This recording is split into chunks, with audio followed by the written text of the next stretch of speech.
Okay, I call to order the Lake Mills City Council meeting of April 21st, 2020. I'm City Manager Steve Wilkie, and as temporary chair of the council, I call the organizational meeting to order. I will preside over the meeting until such time as the council elects its council president. A roll call, please, Misty. Mr. Fields? Here. Mrs. Fritsch? Here. Mr. Foster? Here. Mr. Fritsch? Here. Ms. Schmidt?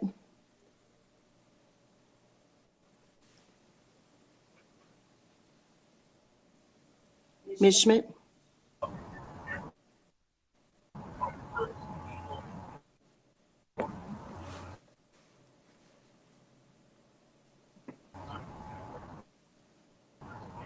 She did acknowledge yes, Misty.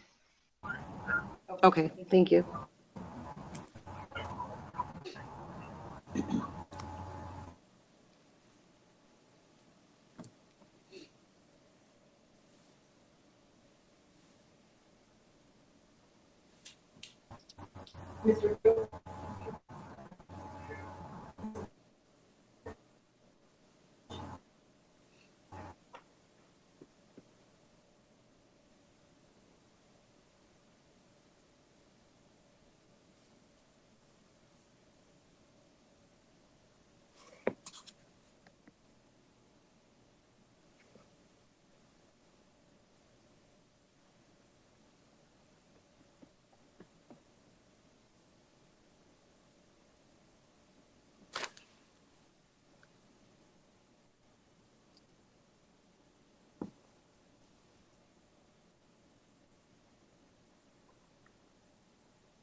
Is there anyone speaking?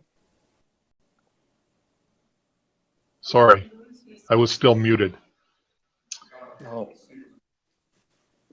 The election of the council Did president. we lose Mrs. Schmidt? Yeah. She acknowledged she was on. But I mean, for voting?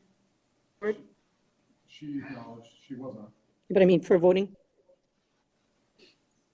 Yeah, she's not on yet. I will read the. Can you hear me the- now? Yep, I can hear you. Okay.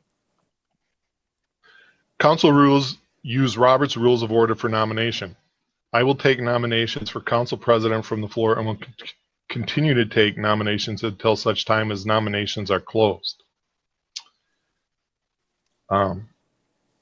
The term of said election is for 1 year. So are there any nominations? I open the floor for nominations of council president. I move Mike Foster. Council member Doug Fritsch moved to nominate Mike Foster to serve as council president. Is there another nomination?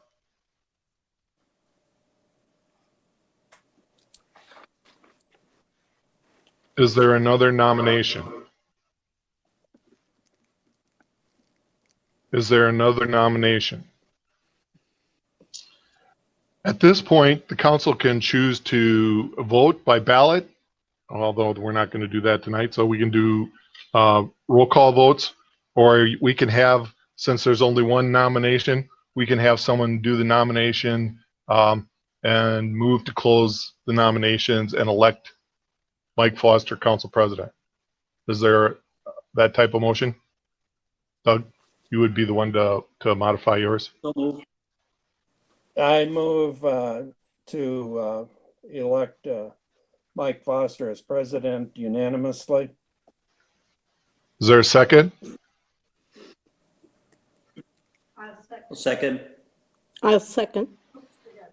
Oh, we got a bunch. Diane was second. Is there any other discussion on the nominations? Otherwise, Misty, call the roll. Mr. Fields? Aye. Mrs. Fritsch? Aye. Aye. Mr. Foster, Aye. Mr. Fritsch,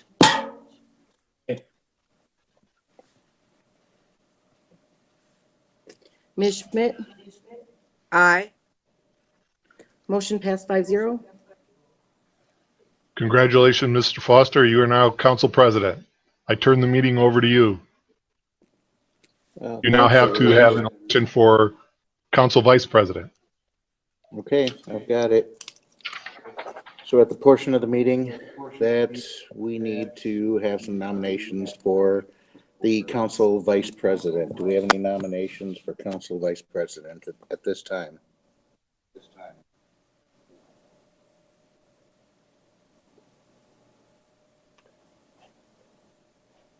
I move Diane Fritsch.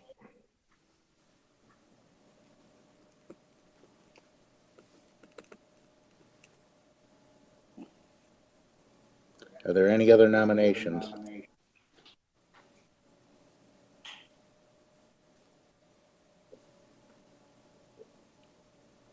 So at this point, we can do the same thing that we did for the first vote. If you'd like to modify your nomination for unanimous consent, and we'll vote on it for Diane Fritsch for city council vice president. I make that modification, that amendment, that change. Is there a second?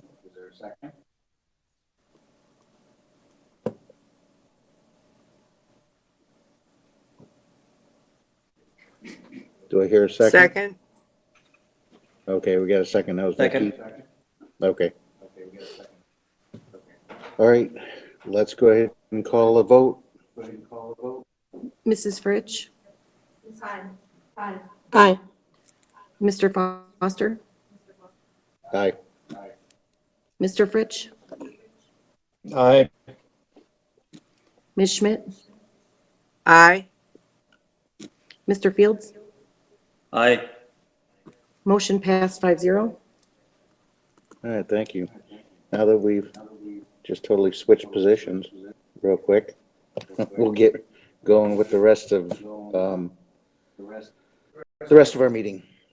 Right. Did anybody have something to say?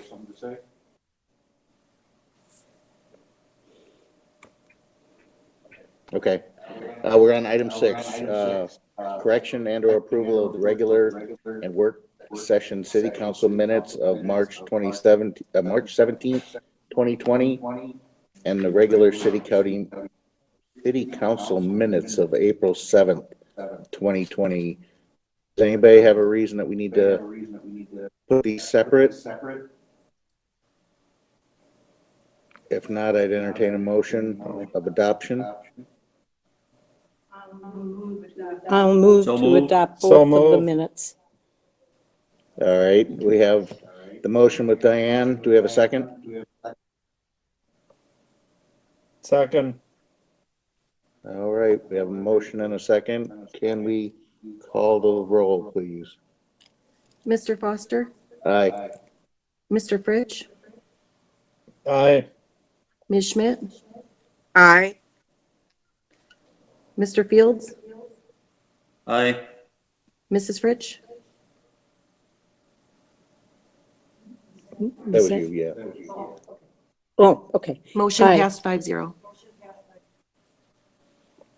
Looks like I'm froze on the screen up there.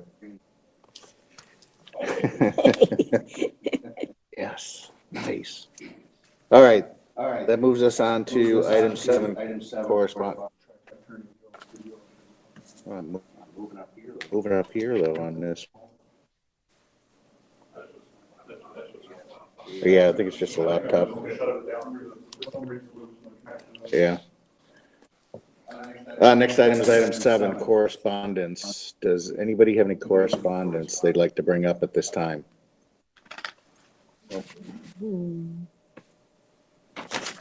Nothing for me. Nothing? I don't have anything new. Everything I got was from Steve. I've received so- some, Yeah, go ahead, Steve. I've got one.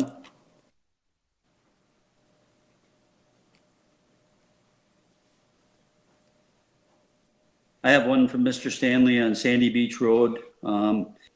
He's expressing his concerns with the TIF 5 rendition. We talked to him for a while today, but he just wanted to make sure that he was being heard about that.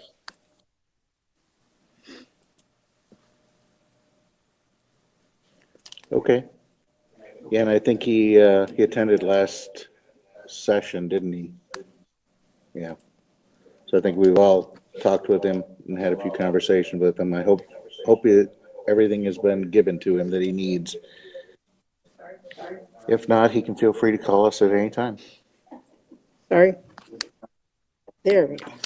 All right, that moves us to item 8, questions and public comment. Do we have any? We don't have anybody in the audience here. Is there anybody online that we know of?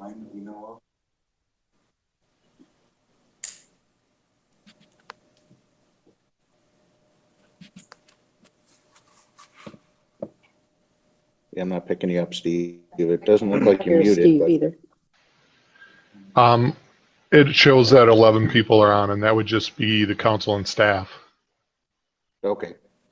All right, so unless I'm required to read this whole thing, I will not read it, and we'll close questions and public comment. Moves us on to the city manager report. Back to you, Steve. I just provided the check register and the monthly PD report. Try and keep it short for tonight with the election and all the bond issues on. So I didn't provide anything else unless there are any questions.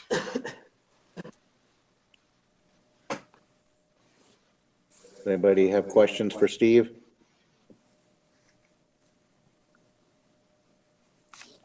All right. We'll move on to item 10, the acceptance of the minutes of the Joint Review Board of July 8, 2019, the Joint Review Board of March 24th, 2020, and the Joint Rock Lake Committee of February 4th, 2020, and they'll go on record as written. Council business.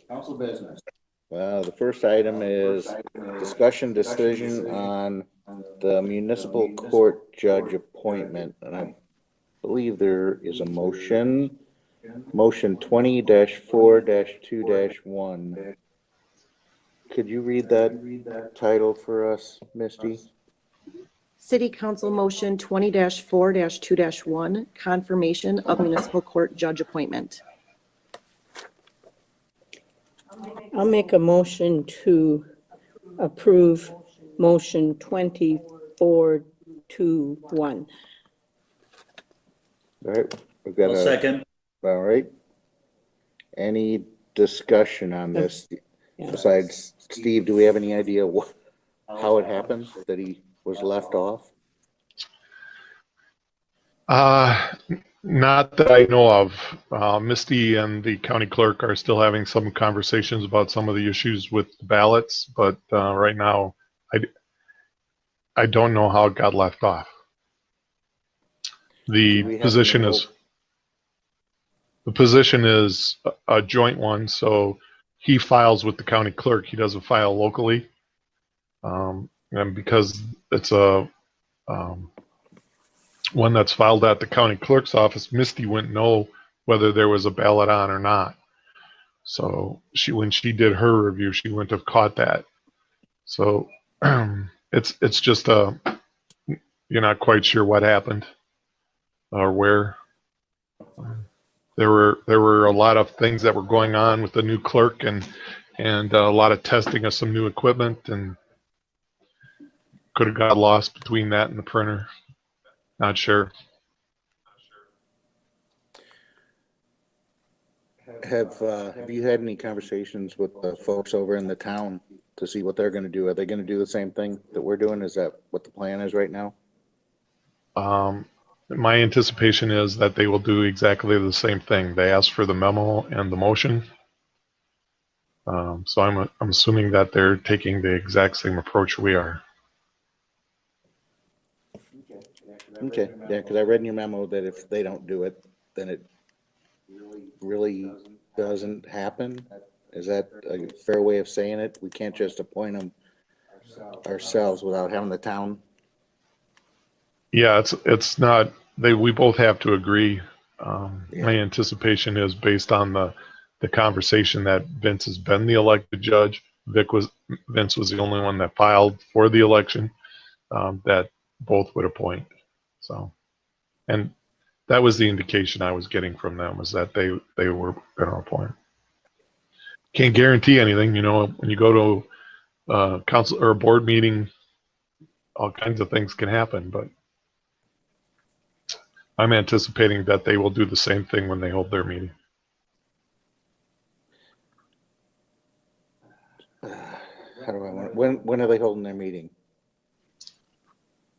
Probably they hold it the first or second week. They have one a month, don't they? And they hold it the first or second week. So it may not be until the first or second week of May. So his term runs out the end of April. How would cases be handled? They're having it tomorrow? Okay. I just was told that they're having their meeting tomorrow. All right. I was going to look it up, but if Dave will know because he has to record them. Record them. Okay, good. Yeah, just kind of curious what would happen, specifically since his appointment ended the 30th of April, and if they didn't meet on it until May, what would happen to any of the cases? I don't know if there are any. I just was throwing that out there. So unless anybody else has any conversation or anything they want to bring up on this, I think we're ready to go to a vote. So let me know.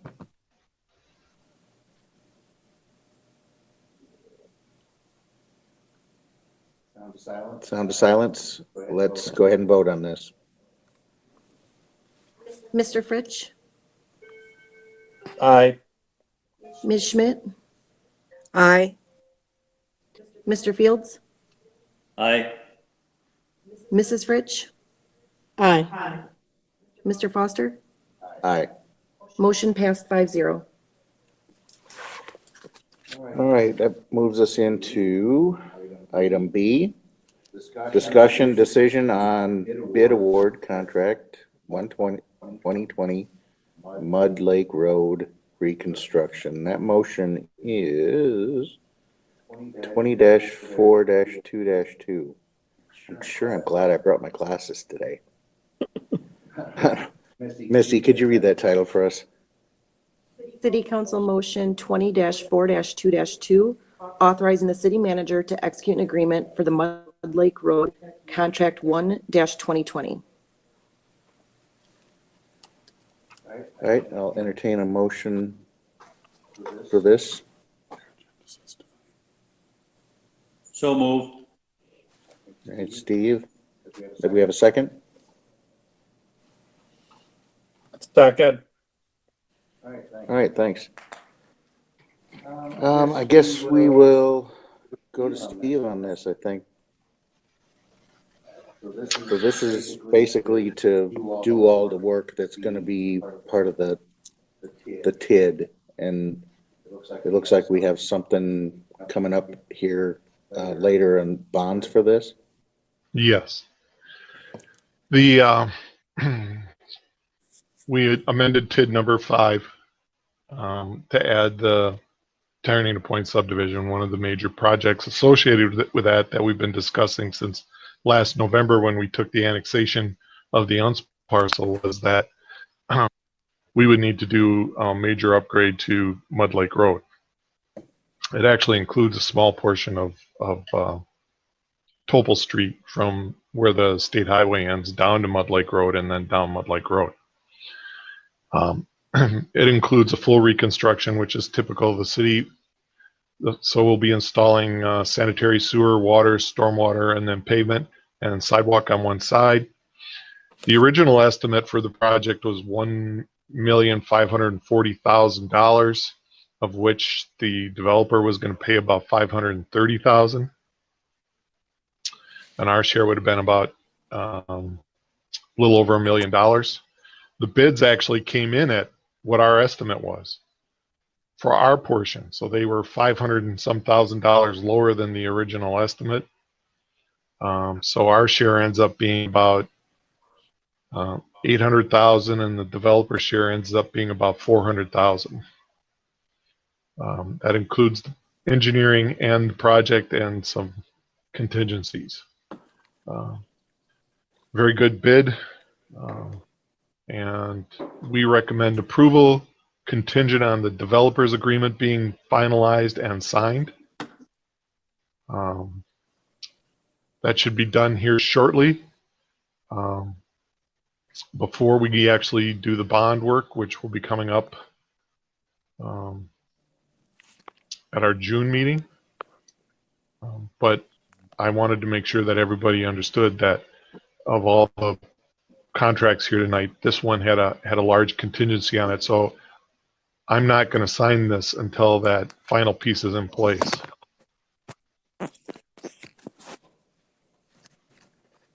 Is everything on Right. track with the developer? No hitches? Actually, we've gotten pretty much everything we've asked for from when we talked about the last time. At this point in time, they're not going to build out the whole subdivision in one shot. There are 13 lots that will be along Mud Lake Road, and that will provide him an adequate phase 1, and then he's going to do a phase 2 and a phase 3. And so as from that standpoint, it's consistent with what was in the TID document for projected revenues. So we're pretty comfortable with how he's structuring that. He'll pay cash for his portion right up front, and then as he builds out, I'm assuming at some point in time he'll make a decision to do the next phase. But at this point in time, he's just looking at having the 13 lots along Mud Lake Road. Other than that, it's pretty, the road is standard city street. I don't think that you would notice any difference from a standard city street. You'd notice a lot of difference from Mud Lake Road, seeing as it's a rural cross section, which is in poor condition. So there'll be a lot of changes in the look of Mud Lake Road. So this is a little bit different than what we normally do for a new development. At least that's my take on it. Normally, the developer would build it all out and pay for it, and then we would okay and take over the road. But because this is part of the TID, that's why we're doing it this way. Well, actually, the way we normally do it is, you're correct, but that's normally all the development within the subdivision. Right. So it's not always the case with how we do it off-site. Normally, we would look at off-site as potentially special assessing the people we went by. We could also fund it in other methods. We could have the developer pay for it, but historically, we've tried to either use TIDs or special assessments along the route. And the developer in this case is doing what we normally do. Everything within the subdivision is his share. So that's why of the project, the total bid, which was $1,031,522.50, he's paying about $400,000 of that. That's that share along Mud Lake Road that would his lots butt up against, and that would be his share. Now, if we were looking at it under a different scenario, we might special assess the people on the west side of the street, but at this point, they're just farming. So as long as the TID, which is the increase in increment based on the development that this developer is doing, pays for all that, we're ahead anyways, and we don't have to worry about laying out a bunch of money and putting out a special assessment and doing all the other financing arrangements. This one is much easier, much cleaner. Yeah. How long do you think it'll take for the TID to have the increment to pay off the GO bond?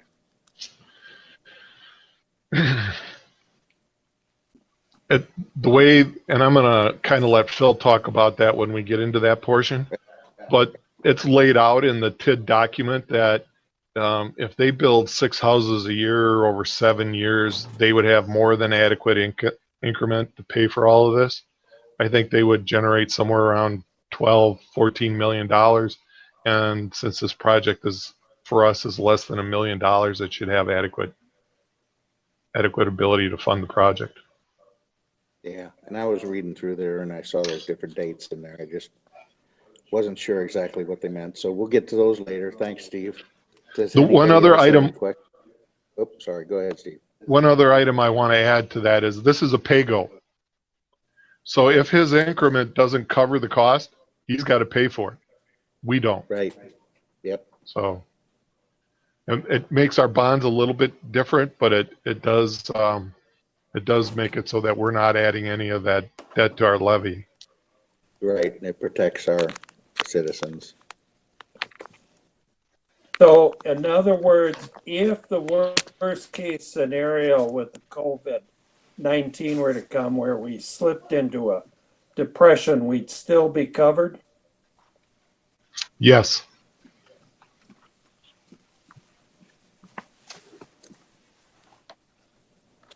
Okay. Anybody else have any questions for Steve?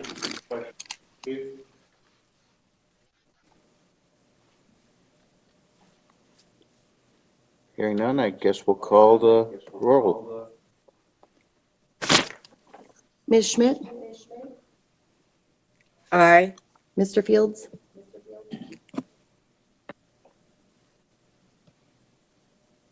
Aye. Mrs. Fritsch? Aye. Mr. Foster? Aye. Mr. Fritsch? Aye. Motion passed 5-0. All right, item C, discussion decision on bid award contract LM 4-20 milling, pulverization, and asphaltic concrete paving and patching. I bet you I read the whole thing, didn't I? Go ahead and read that title again for me, Misty. City Council Motion 20-4-2-3, authorizing the city manager and city clerk to execute an agreement for the milling, pulverization, and asphaltic concrete paving and patching, contract LM 4-20. All right, I will entertain a motion on this. So moved. And a second.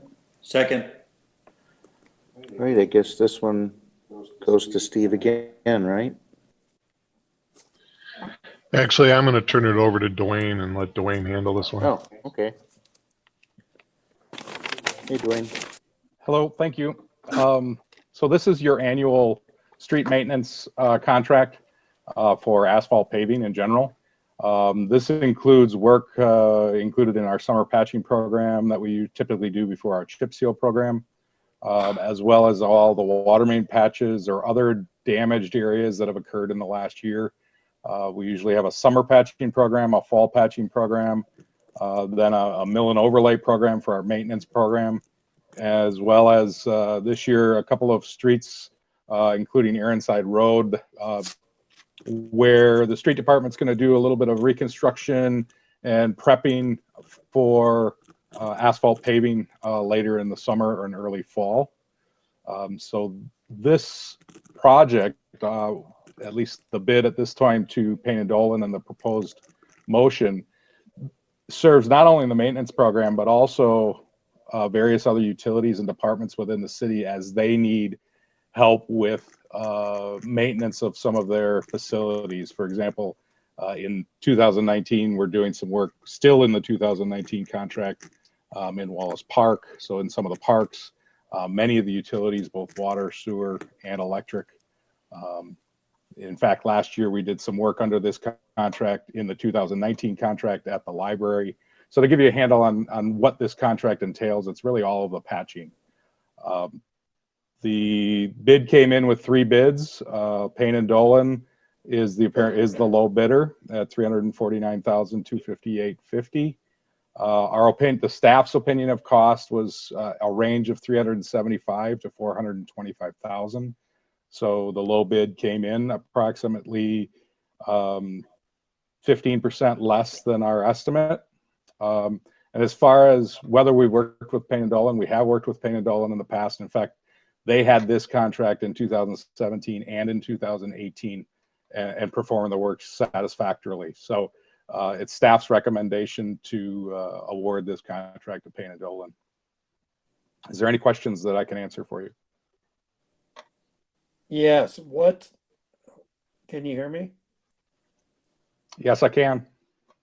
What streets are being considered this spring? Sure. In the chip seal program this spring, we're looking at streets that are about 7 to 10 years old in the East Lakeland Heights subdivision.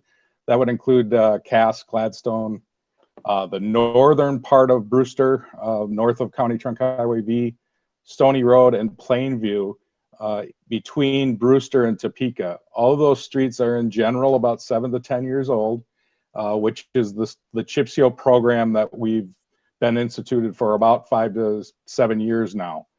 On the mill and overlay side, we're looking at Owen Street from County V south to Reed, and East Lake Street from where the county left off last year to the bridge, which would be two of the probably the main mill and overlay streets.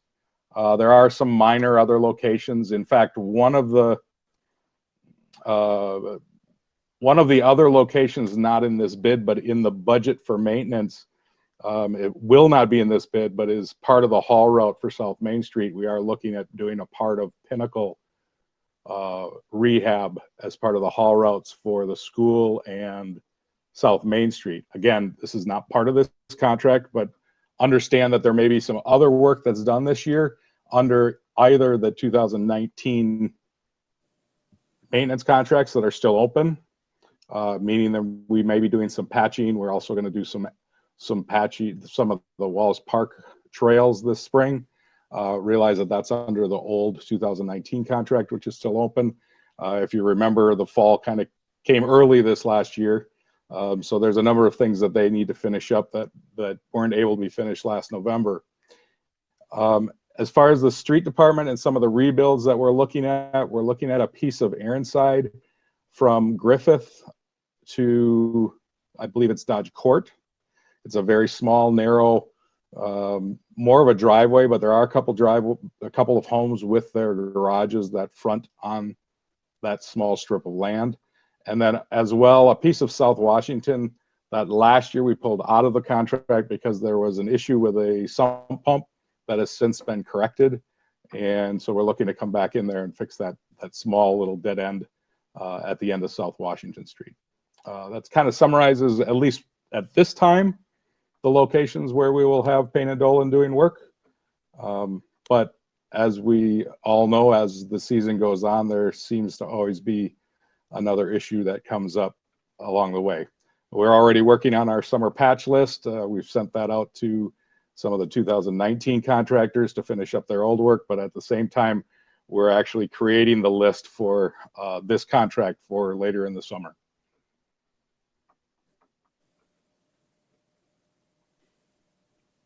Has the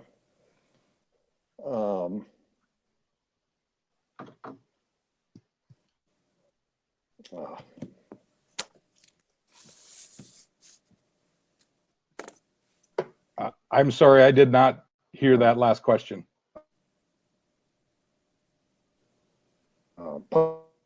Public Works. Yes, the Public Works Board has reviewed this. The projects, they haven't actually seen the bids, I don't think, but they've reviewed the looked at projects. this at all? Did the Yeah. Public Works Board look at this? Okay, I think I'm hearing the question now. Did the Public Works look at this? They haven't, as Steve said, they have not looked at the bids because we did not have a Public Works Board last week. However, in last month's Public Works Board, we did review what was being proposed to be placed in the contracts that we opened last a week and a half ago. So, but for the virus situation, we would have had that at last week's Public Works Board. But they were in approval of what we went out to bid with at their March meeting. Okay. That's good with you? You good with that, Doug? Yep, fine. Okay. Does anybody else have anything?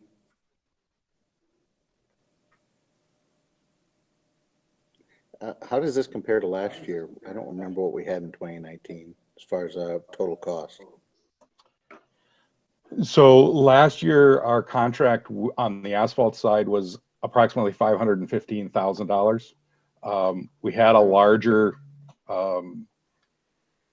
budget for our maintenance program last year. Some of the reserves were higher.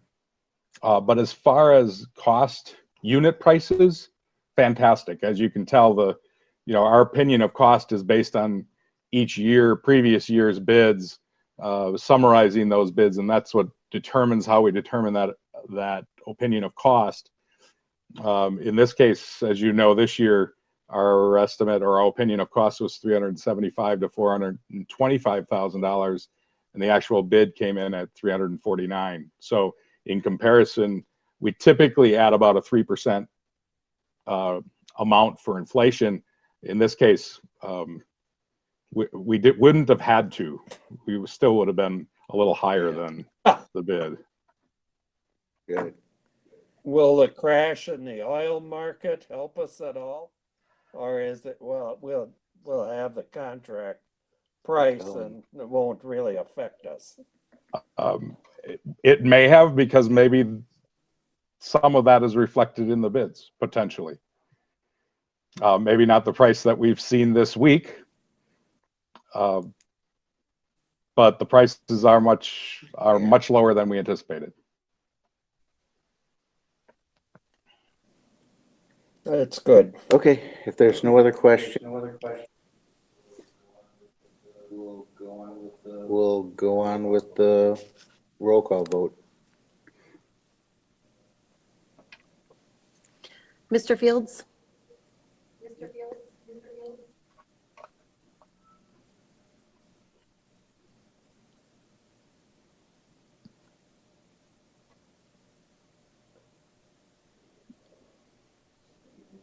Steve, did you answer? We didn't hear anything.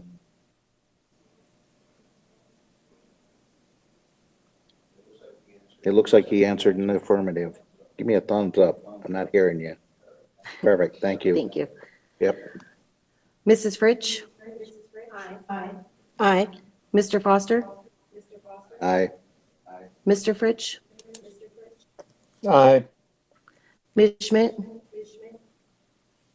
Aye. Motion passed 5-0.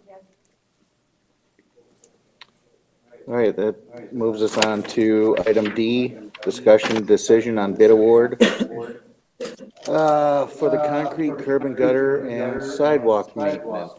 And that is motion 20-4-2-4. Misty, could you read that title for us, please? City Council Motion 20-4-2-4, authorizing the city manager and city clerk to execute an agreement for concrete curb and gutter and sidewalk maintenance, contract LM 5-20. Aye. I'll entertain a motion So moved. and a second.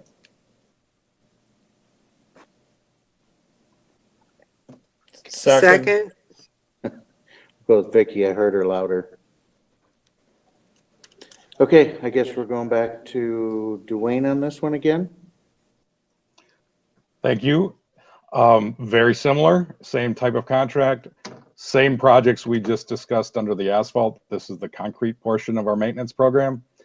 Again, the three bids, there were three bids on the contract, about a 12% range in bid prices with a low bid of $147,290. You will note that there was a minor error in the bid between the contractor's computed total and the city's computed total. It did not change the low bidder.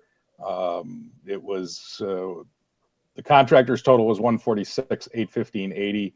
The computed total was $147,290. The other two bidders were slightly over the $160,000 mark.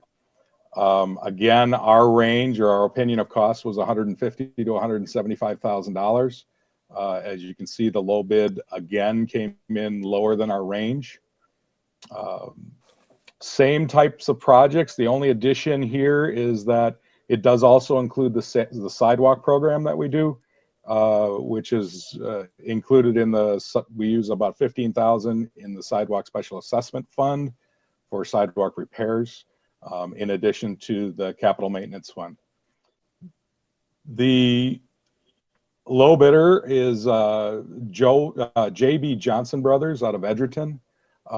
However, we haven't worked with them in the city. We did do some investigations, spoke with our engineer or the city's engineer, Strand Associates, and their experiences with working with J.B. Johnson Brothers, as well as calling several other communities where they have, in the last number of years, that they listed in their bid where they've done work.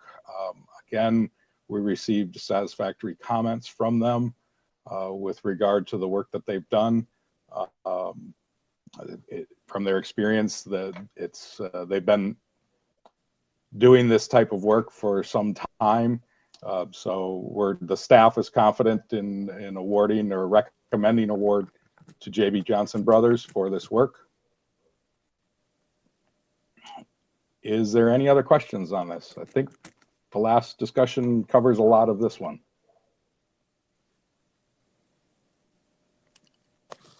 Yeah, anybody have any questions? No.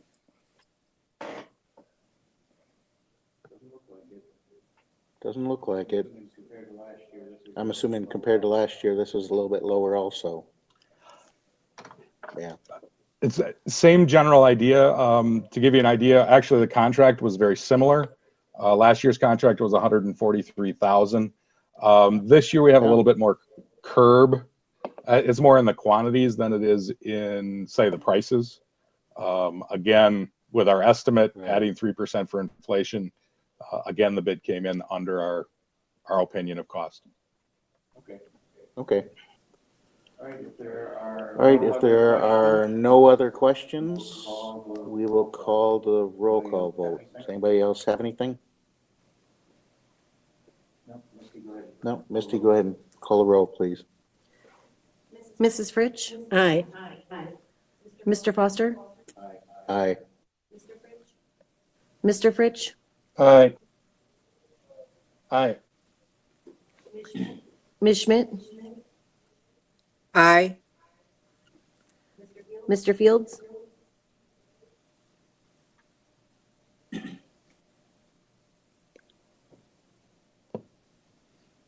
He said aye, Misty. Oh, there it is. Dead. Well, that's a leg. Okay. Perfect. Thank you. Motion passed 5-0. All right. The joys of video conferencing. That brings us to item E, resolution 20-14, public depositories.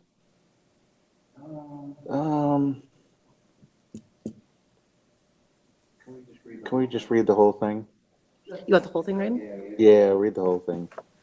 Resolution 20-14, designating official public depositories. Be it resolved that the City Council of the City of Lake Mills does hereby designate the following financial institutions as public depositories for the receipt of funds maintained by the City of Lake Mills: Bank of Lake Mills, Greenwood State Bank, Summit Credit Union, State of Wisconsin Investment Pool, Ellers Investment Partners, Ameritrade Institutional, Wells Fargo. Resolved this 21st day of April, 2020. So moved. All right, we got the motion. Do we have a second? Second. Okay. Any discussion whatsoever? These are all the same ones we've used past so many years. I don't think we have anything new in here, do we? No. No, they're all the same from All last right. time. Hey, Betsy. Thanks, Betsy. Mhm. All right, unless anybody has any questions, we will call the roll call vote, please. Mr. Foster? Mr. Fritsch? Aye. Ms. Schmidt? Aye. Mr. Fields?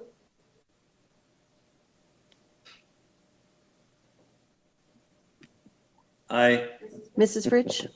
Aye. Motion passed 5-0. All right, thank you.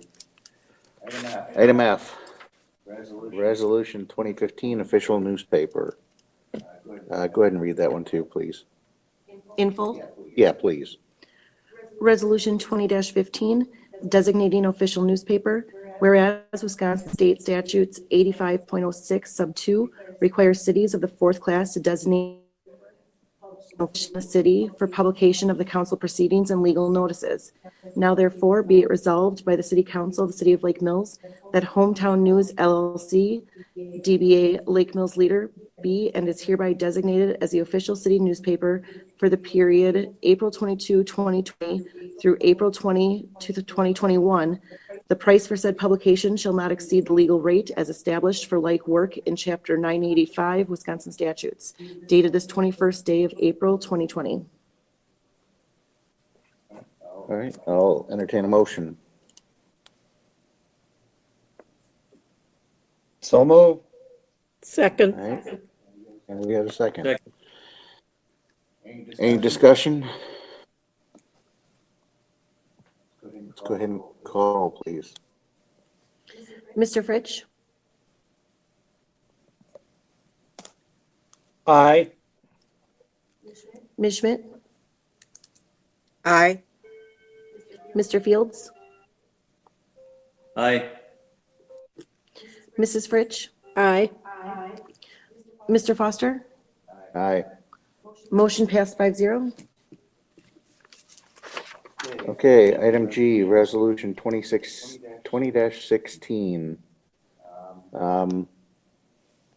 Could I get you to read that whole thing also? It's pretty small.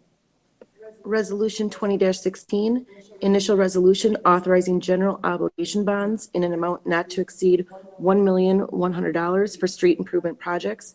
Be it resolved by the City Council of the City of Lake Mills, Jefferson County, Wisconsin, that there shall be issued pursuant to Chapter 67 Wisconsin statutes, general obligation bonds in an amount not to exceed $1,100,000 for the public purpose of financing street improvement projects, adopted, approved, and recorded April 21, 2020. So moved. Do we have a second? Second. Perfect. Who does this go to?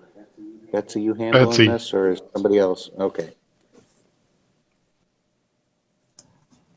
Okay, we have Phil from Ellers who's with us. He is our financial advisor. And if he wants to speak on this, these are the resolutions that we received from our Quarles and Brady, who are our bond counsel. So Phil, did you want to say anything? Certainly, thank you. Can everybody hear me okay? Thumbs up, Yes. Everybody's good? Okay, great, thank you. If it's okay, there are 6 separate resolutions, and I'll explain why they've been separated, that are all in your packet, that all tie back to one bond issue. So you can read each one if you would like, and take each action separately. I was hoping to kind of explain it one time, and then you can take action on each one of those. Is that okay with everyone? Okay. Yeah, I think that'll be okay, right? I don't think there's any reason we can't. Yeah, let's go ahead and do that. Okay, great. Thank you. Well, we've been working very closely with Betsy and Steve in putting together the 2020 capital financing plan. And As you can imagine, the financial markets have been very interesting. I'll be nice and say interesting. If nothing else, we've seen a great deal of disruption in the markets, which has led to some challenges. And I'll talk to kind of what we're seeing in the municipal bond market as I go through this presentation. You have in your packet tonight two documents, and they're really related. One is the pre-sale report that we provided to the city. I'm going to speak from that pre-sale report in some detail, and then there are the corresponding resolutions, the 6 different actions that'll be needed to be taken that tie back to this one bond issue. What we're proposing and what we put together working with staff is a $2,725,000 general obligation bond, which is made up of multiple purposes, and that's why we have these separate resolutions. We have the street component, which is 1.1 million. We have the fire for the fire apparatus piece, which is 310,000. We have the parks, which really tie back to the boat launch, of which you received a $950,000 grant. The park and public grounds project, and then you also have projects related to the tax increment district number 5 that Steve referred to earlier. So those are all separate resolutions because we have separate purposes. When you issue municipal bonds, anything over 10 years, by state statute, you're required to separate by purpose. So think of each of those, the money for each of those purposes in their own little silo, and that's where the money needs to go and be spent within that little silo. Then we also on the agenda have the notice to the electors, which is a requirement, again, state requirement. Whenever you issue municipal bonds, there has to be a notice to the electors that you are issuing debt. And then final resolution gives us authorization to proceed with the entire financing. And we'll talk about what the parameters resolution means. So that's a breakdown of the different resolutions that you have in front of you. So again, this will finance street projects,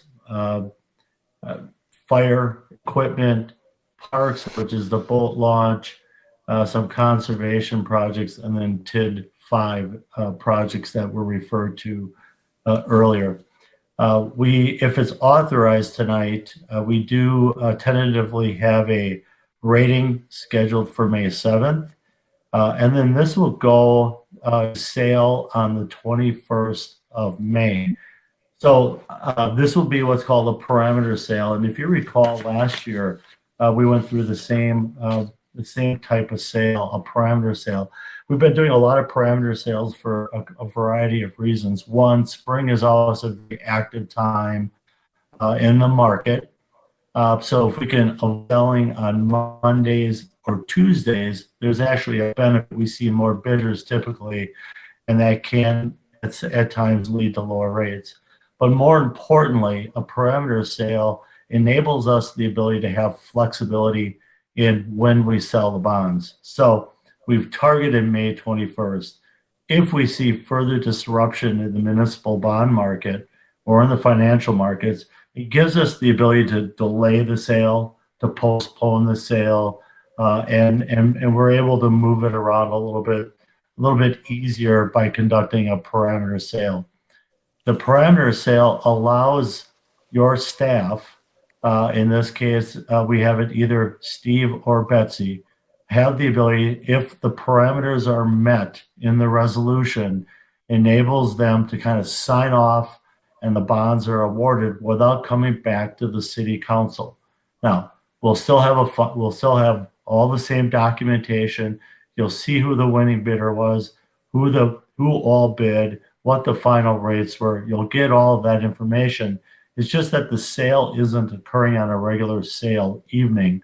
So the parameters are established and they are met. The bonds will be awarded on the 21st. We've established as part of the resolutions that you have the parameters. And The price, so as we go through and we identify the parameters, there are a couple of key items. One, we cannot see a true interest cost of higher than 3.5% for these bonds. So if the market moves and we see rates move above 3.5%, we have to reject the bonds. And then we'll rebid. But our expectation is before we ever got to the point of taking bids, we would have already postponed the sale, been in contact with the city to make sure that we were selling at an appropriate time. That's the key provision. There are a few other provisions that are parameters that are in here, how the different banks and underwriters have to bid on the bonds. That's in here. The ability to move maturity levels around once the award or once the bids are received is also part of it. So this will not occur on a regular night. It'll be a parameters, and if we meet those parameters, it'll be awarded on the 21st. So again, we are looking to finance the projects I had talked about. We have included in your packet quite a few items for your consideration. One of the questions that came up as I was listening in was talking about TID number 5 and the cash flow of TID number 5. We've done some analysis on TID 5. When TID 5 was put together, we had prepared the financials of that. If the development occurs as is planned, and again, there's some speculation, can they meet those given the slowdown in the economy?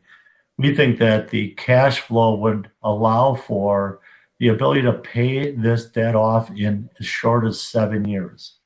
So a very quick payoff.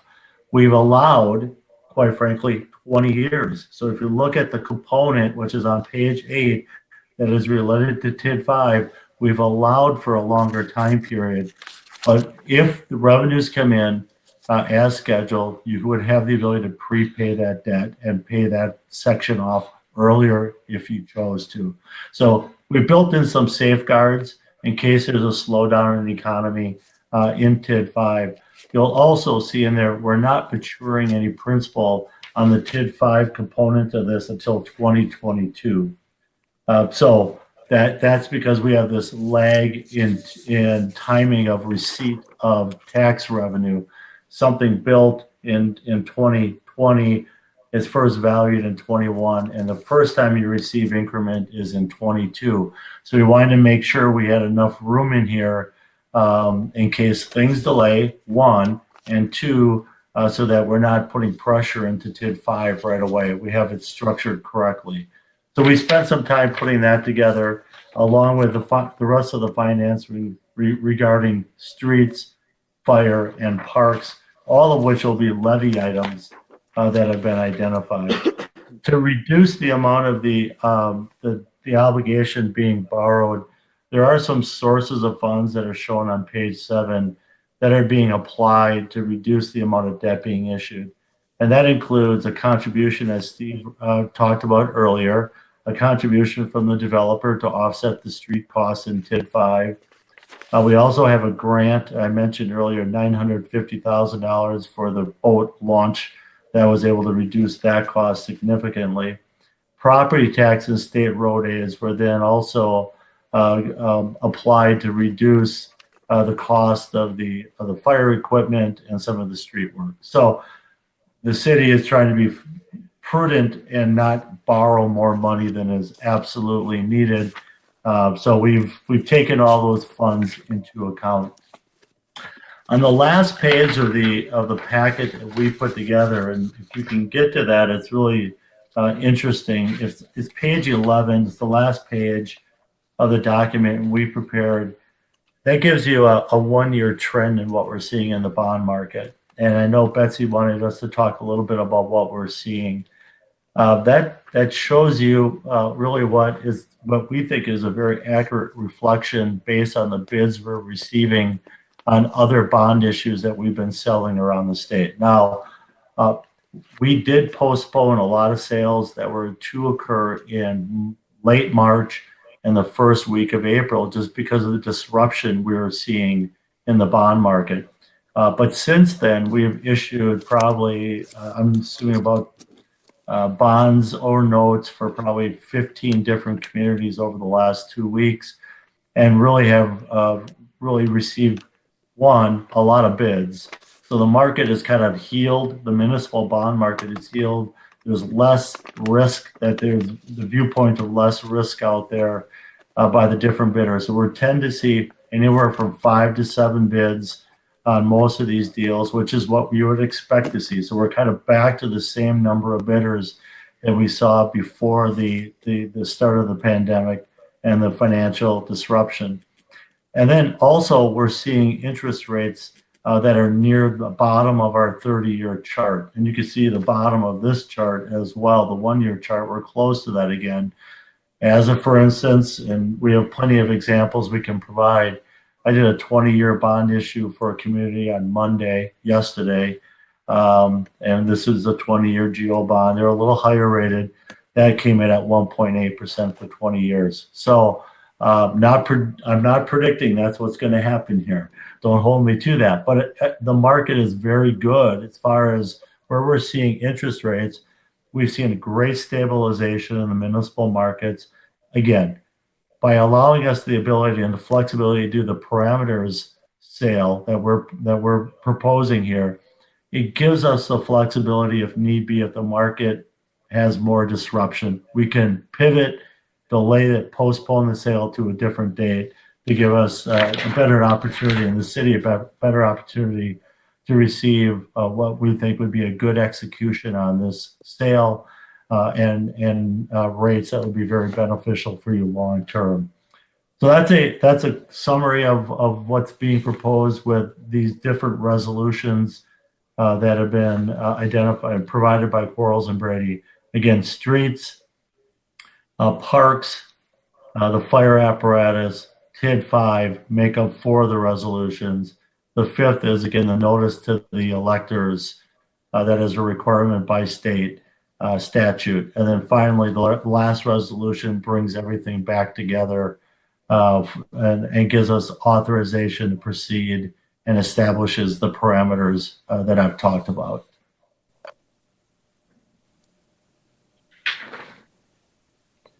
All right. Thank you for that. Does anybody have any questions or anything else to add on the first resolution? Well, I guess I've got kind of a general question.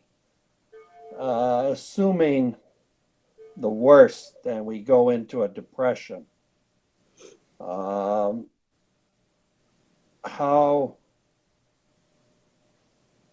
does there appear to be any concern about that as of this point?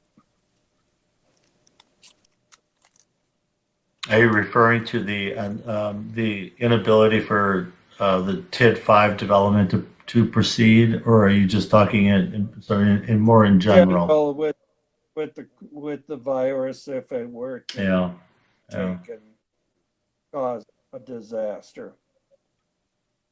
I know you would like me to be all positive and reassuring here, but I'm not sure I'm qualified to provide you with that advice. Everything I read, and trust me, our group is constantly on different webcasts from different financial institutions, including the rating agencies, and every week we're listening into what people have to say. I mean, our speculation, and it's just speculation, is that we're going to see a pretty significant bounce. And maybe it's not the third quarter, maybe it's the fourth quarter. It really depends how long this plays out, and if there's a reoccurrence that's significant. But I personally, who we're listening to and having communication with, I'm not hearing the word depression from them. I'm hearing, kind of a short-term disruption due to the virus, with some expectation from many that we'll see some significant bounce later this year. But again, it's really predicated on how well we're able to contain the virus. even when we experience a depression, if you look at 2008, which was a pretty significant drop in most areas, cities' assessed value continued to rise for 3 years, and then it dropped for 3 years. So from when you're looking at 2006, 2007, we actually went up in 7, 8, and 9, and even 10, and then 11, 12, and 13, we went down, and then we started coming back up. So it's kind of an experience that because we're so heavily property tax oriented, it doesn't impact us the same way it would. If you're looking at California and you're looking at some of those guys, they're talking about losing $300,000 in the last couple months. We do not experience those types of swings in our revenues. Yeah, I think Steve hit on it from the Wisconsin perspective. The nice thing about, we're always critical of that we're so property tax heavy and so property tax dependent, but it does provide a pretty stable, diverse revenue source as opposed to sales tax revenue backed. Now, if this was a sales tax backed revenue bond, and there are those vehicles out there, not in Wisconsin, but elsewhere, there would be probably a lot more concern just because we have this temporary closure of businesses. So if there's an effect at all that we're seeing, I think the effect would be potentially to utilities later on if businesses are forced to stay closed for an extended time. Okay. All right, is there anything else? Nope, then we can call the roll call vote on this one. Ms. Schmidt? Aye. Mr. Fields?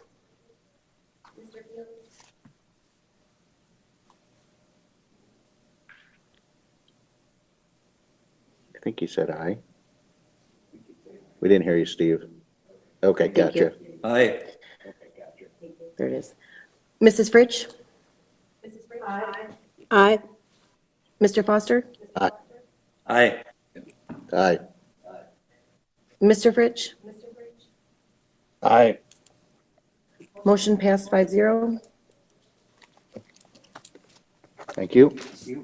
That takes us to item H, Resolution 2017. Could I get you to read that whole thing for me too?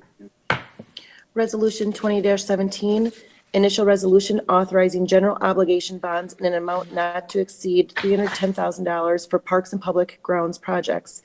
Be it resolved by the City Council of the City of Lake Mills, Jefferson County, Wisconsin, that there shall be issued pursuant to Chapter 67 Wisconsin statutes, general obligation bonds in an amount not to exceed $310,000 for the public purpose of financing parks and public grounds projects. Adopted, approved, and recorded April 21, 2020. All right, I'll entertain a motion for this one.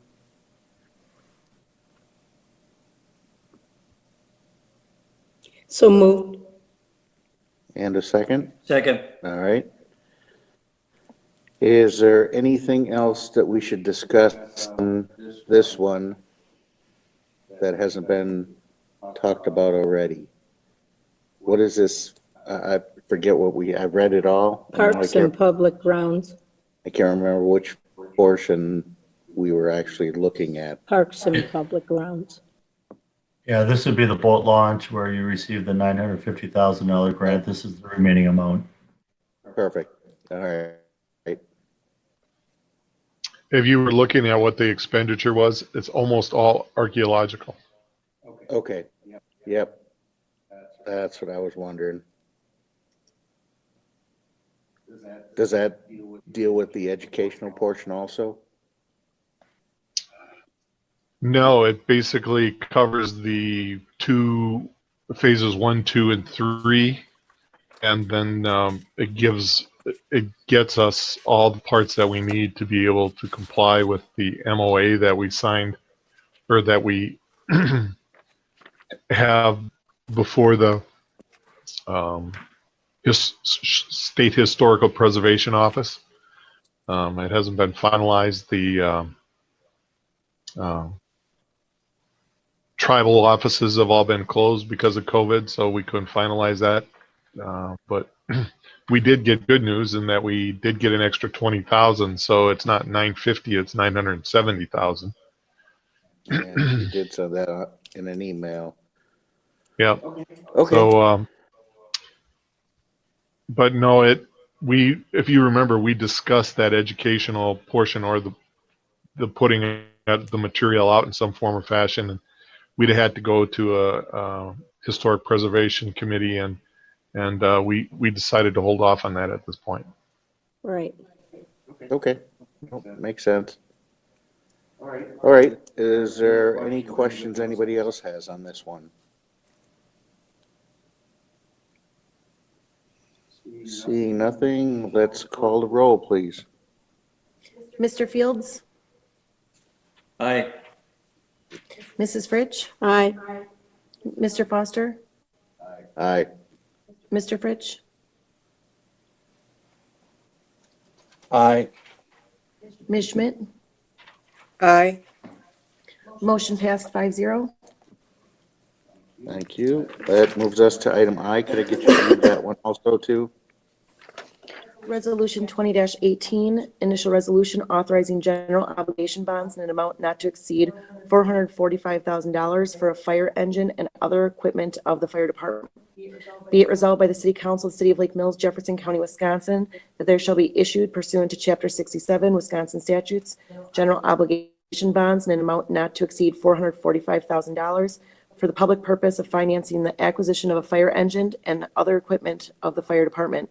Adopted, approved, and recorded April 21, 2020. All right. Do we have a motion on this one?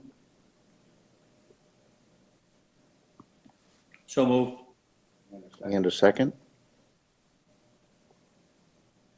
Second. Thank you. And let's see here. Oh, I was reading the wrong one. Sorry. We know what this one's for, the fire engine that was in the budget. Unless anybody else has any other questions on this one.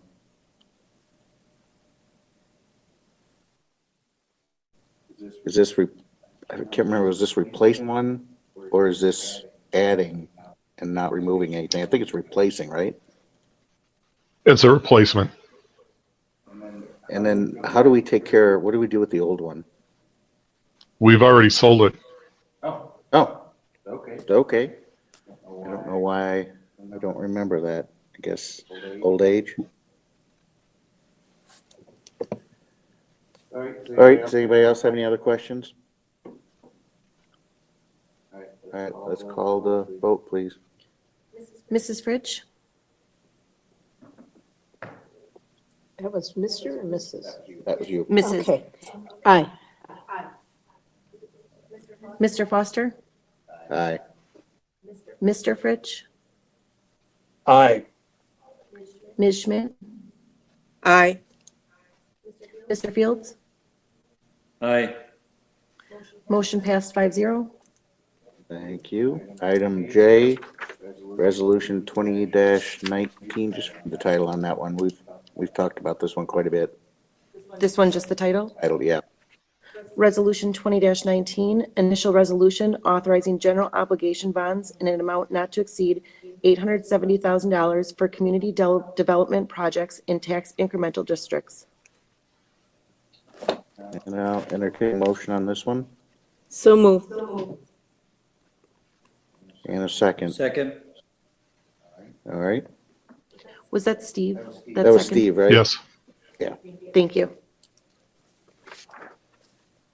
Right, and this is our portion of Mud Lake Road, and we've talked about that quite a bit, unless anybody else has any other questions. All right, call the vote, please. Mr. Foster? Aye. Mr. Fritsch? Aye. Ms. Schmidt? Aye. Mr. Fields? Aye. Mrs. Fritsch? Aye. Motion passed 5-0.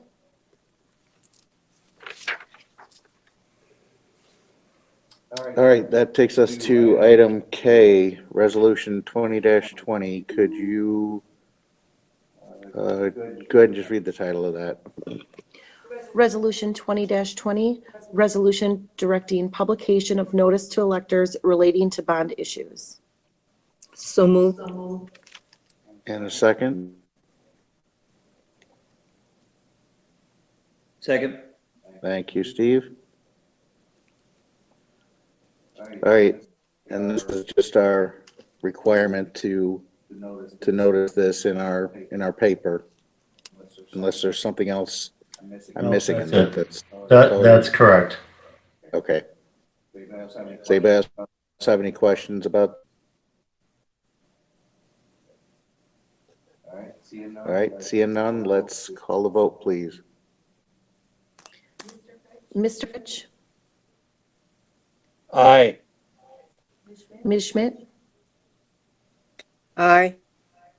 Mr. Fields, Aye. Mrs. Fritsch, Aye.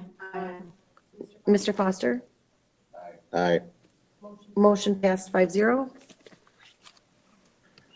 Okay, let's see here, item L, Resolution 20-21, and yeah, just the title on this one, please. Thank you very much. Resolution 20-21, resolution authorizing and establishing parameters for the sale of not to exceed $2,725,000 general obligation corporate purpose bonds, Series 2020A. All right, do we have a motion for this? I'll make a motion to approve. All right, a second? Second. Second. All right, Steve was first. I just have a question. Yeah, go ahead. I just want to clarify because I couldn't hear real well. On page 2 and page 3, where there is the timeline for paying it Yep. back, there's no penalty, no prepayment penalty. Am I correct? For early This is Phil. payment? Or, Yeah, this is Phil. I'll touch, if it's okay, I'll touch on that real quick. So with any other bond issue, we have a call feature, and that call feature is established as part of the other resolution. So the call date that we have established here is that you could pay these bonds off as early as 2029 and any date thereafter, April 1, 2029, any date thereafter with no prepayment penalty. okay. Thank you. You're welcome. Yeah, that would fit in good with the timeline if the increment builds out there in that TID. Great. All right, are there any other questions or any other discussion? All right, let's call the vote, please.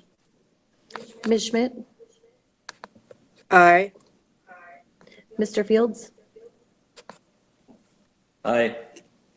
Mrs. Fritsch, Aye. Mr. Foster, Aye. Mr. Fritsch. Aye. Motion passed 5-0. Thank you very much. Yep, thank you. All right, that brings us to item M, Ordinance 1213. Could you read the title of that? This is second reading? Correct. Ordinance 1213, amending Chapter 249 Alcohol Beverages, Article 1 Licenses and Permits, Section 249-1 State Statutes, adopted, and Section 249-2 Licensing Provisions. Does anybody have any other comments or discussion on this one? I know we talked about it a bunch last meeting. Just curious if anybody has any recommendations, any changes, anything that, Yes, go ahead. I would like to amend ordinance 1213 by deleting the second section regarding the applicants for bartending and so on.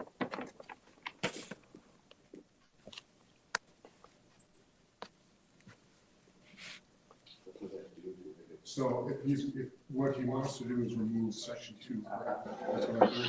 He wants to remove and 249-2 licensing. I can't hear anything. You're muted, Dan. Okay, my understanding is Mr. Fritsch is motioning to amend, removing section 2. We should also remove from the title with that motion everything after adopted, including and 249-2 licensing provisions, C, classes of licenses, fees 11, operator's license, and then leave as follows. Then remove section 2. And what that does is maintain status quo regarding the provision of operators' licenses requiring them to go through the city council rather than delegating authority for issuance to the city clerk. Right, well, we have motion there. I'll second it for purposes of discussion. So we are now. Mr. Foster, you're muted. Thank you. All right, so we have a second on this, so now we have the ability to discuss this. And, you know, the first question I would have is the current process that we have in place impeding anybody from doing their job? And then the second question I would ask is, are we doing a benefit by slowing the process? So those are some things that I would ask. First one I think we could ask would be probably to Misty, because I'm sure she would know if this process has caused people any issues with doing their jobs because it's taken so long to get these licenses out to them. So if everybody's okay, I'd like to have Misty give us a little insight, if she could, on this. So the way that it currently works, it just takes a little bit longer based on when I get the background check back from the police department and where we're at in the agenda process. If we were to change this would give me the opportunity to grant them, especially when there's not any issues. Right now, because of the length of time, the majority of applicants, I would say, do pay the extra fee for provisional, which covers it during that time. That is an extra fee. It's their choice. But without it, it could prevent them from doing their job. The police department's pretty good at returning background checks. It kind of depends on the situation and the process they go through. Some do take longer than others, not because there's issues, but because they actually check previous municipalities where the applicant has resided. So it's not, it just takes longer because they're waiting on other departments as well. This also, with my understanding, would be granting me the ability, making it so that I may issue it, where if one came back and it was questionable whether or not to deny it, it could still come to council for review. Right now, the process, the way that it works is once I review them, if there's a question on it, I consult with Dan. Dan then provides you a memo. That's how we kind of flag those for your better review. I would anticipate doing the exact same thing in this case. When it looks like there might be something to question, consulting with Dan. If we agree, then we would actually put that one on the agenda. Does that answer your question, Mr. Foster? Yeah, that's perfect. Yeah, those were the questions I had. Does it cost them extra money to do that provisional, to wait for that process? No matter what, they're waiting a little bit anyway, waiting for the police. So they may end up getting that provisional anyway, just because they're waiting for those. I had something else I was gonna say, and I'm totally blanking on it right now. I do like the idea, though, that it could help streamline the process, and the fact that if we can have the language in there, that if there is something questionable in there, that it still has to come before the council. I would be okay with that if we had some type of language in there that stated that, instead of just taking the ability that the state has already voted on, basically out of the hands of our clerk. But that's why we vote on this stuff. So that's just my input on this. And Mr. Anybody else? Foster, Yep. the way that I'm reading it, especially in section 2, where it states which may be issued by the city clerk, I could also read that as it doesn't give me authority to deny. So anything that would be denied would be something that would be questionable, would be coming to the council. And that's how I could read that. Dan, I don't know if you agree or not. I think You're muted still. I think the key word there is may. It doesn't create an obligation to issue all. There is a standard that's. I can't hear them. You have to turn your microphone back on, Dan. Okay, so the issue there is the word may. It doesn't create an obligation for you to issue. In all circumstances, there is a standard that's provided under statute that you still must abide by. So I think it would be appropriate for any cases that approach that standard to remain coming to the city council for review and the ultimate decision on issuance. So yeah, I mean, I don't disagree with what you've stated. I have a comment. May I? Yep, go ahead. I think one of the things that, I don't think people think about this, but like for me, when we get the tavern operators licenses, I look at them and look at what they say and so forth, but it gives me a little feeling of, you know, who we've got working in town, and also, you know, which businesses these people are being hired by. It just gives me a little bit of a feeling that I wouldn't get any feeling for if I never see the licenses.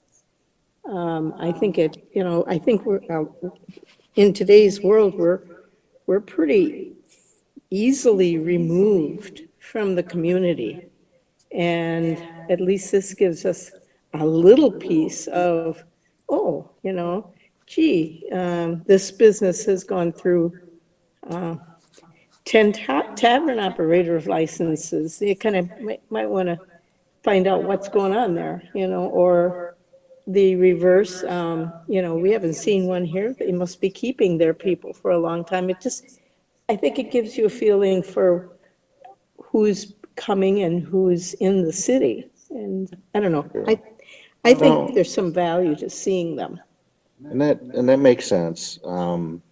It's a good point of view. My thought on that is we could still keep the process streamlined and then ask for that as a report under Steve's city manager report each period. That way you'd have a list of who was approved. That's a possibility. But right now, we don't have that. Right, exactly. But that could be something we would do, but it would also help streamline that process of licenses, I guess, a little bit quicker than what we do right now. Because right now, if the police comes back and it's approved and we don't have a meeting for 2-3 weeks, those folks have to wait. I don't know if that's a big deal or not. I can't say it is, and I can't say it isn't. So I don't know. And I can also add, I do ask on the application for where the applicant works. It's not required because that license doesn't actually go to that business. It's for the individual in the municipality. So they could be in multiple places, working, as long as it's within the city of Lake Mills limits. I do that for purposes of tracking so that when we get to renewal time, I can group them, and instead of mailing them out to each individual, I can ask the establishment or just send them to the establishment as a group of 20, let's say, opposed to mailing out 20 individuals. So we do that for that purpose, and it's nice. They don't have to. It's not on the application that they fill it out. We actually add that in as a question that we ask, to make it easier for us. Are you- And as far as, Are you talking about the thing at the very bottom of the piece of paper? That's what you're Yep. talking about? Oh, Yep. I didn't know that that was you doing that. Okay. Yep, that's the office use part. That's what I use to track where we're at with it. And it helps us organize the licenses when we get to the renewal period. Whenever we have a license issued, I do put that into an Excel report as well. And so that's available at any time. It could be something, if you'd like, if we go forward with this, I could provide once a month or at the end of a year, if you're just curious. I do keep those annually. One other comment. Yep. I do remember specifically a couple times where licenses came before the council and they were obviously missing information. And I think there was talk at that time of giving Misty the right to talk to Dan and send those back to those people without them coming to the council, if it was obviously an incomplete app. Thank you for the wording. Yeah, and so I just wanted to mention that I'm still in favor of that. I mean, I don't want to, I'd like to see that continue to happen, because there's no sense in the council dealing with something that's not adequately presented to the city. I think in that case, it was, if I recall, it was one or two times, and it was somebody that we reached out to multiple times, and it just got to be the length of time that it needed to come here, basically to be denied. Because if we reach out and they don't get back to us, I can't hold it for 6 months. There needs to be a decision made. And so I think in that case, it was brought here, because whenever I see anything missing, I contact them right away. And so in that case, it was to come here to be denied. And if they wanted to pursue the license later, they would need to reapply. But our office does watch over them very close, and we make sure everything's there that's needed. It does go through the background check. I review the background check right now as soon as they come back, before they ever come to you guys as well. Because that's where I decide whether or not we need to bring any special attention to them, and that's when I consult with Dan based on what I see. And then we can also refer to the statute as well, that does state some information as far as guidance. So, Doug, I'm going to pose this question directly to you. Is your, I don't want to say contention, but I guess I'll do that since I can't think of a better word. Would you want to see the whole packet is what you're asking us to continue to do. So you want to see where they've lived and any infractions of any violation. That's the type of data you want to see, not just who they are or where they're going to work. Not just the name. I'd like to see, I've gotten so that, like I said last time, it's really kind of a small source of information that gives me a little bit of view as to what's going on in the city. And I guess, yes, it for us, it doesn't take, most of the time, doesn't take more than 5 minutes. But on the other hand, I think it's our responsibility to keep an overview of what's going on in the city. And I look at it as one data source. I have no objections or problems with what the city clerk has done and her job.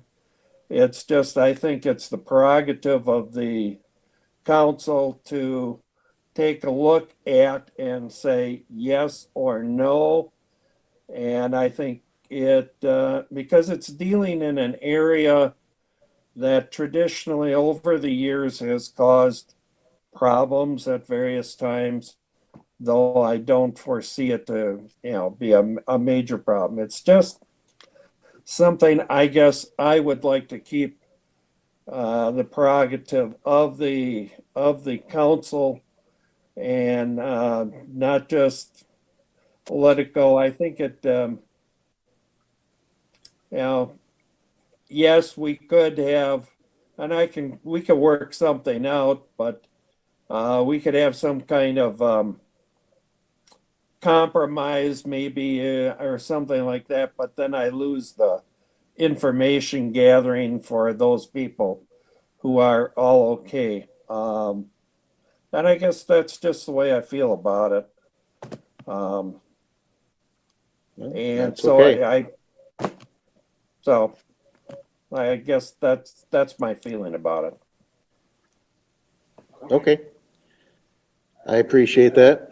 Does anybody else have any other comments on the amendment before we vote on it?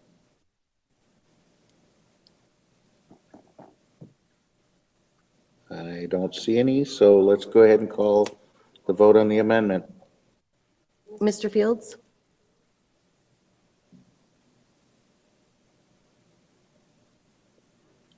Didn't hear you, Steve.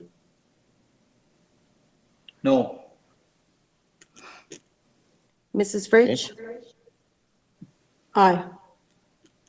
Mr. Foster? No. Mr. Fritsch? Aye. Ms. Schmidt? No. Motion failed 3-2. Okay, so what that means, it'll come back to the third reading as it is written, and we will vote on it or look for another amendment next time. All right, item 12, are there any recommendations for future agendas? Do you have anything, Steve? I do not at this time. Does anybody else have anything that they know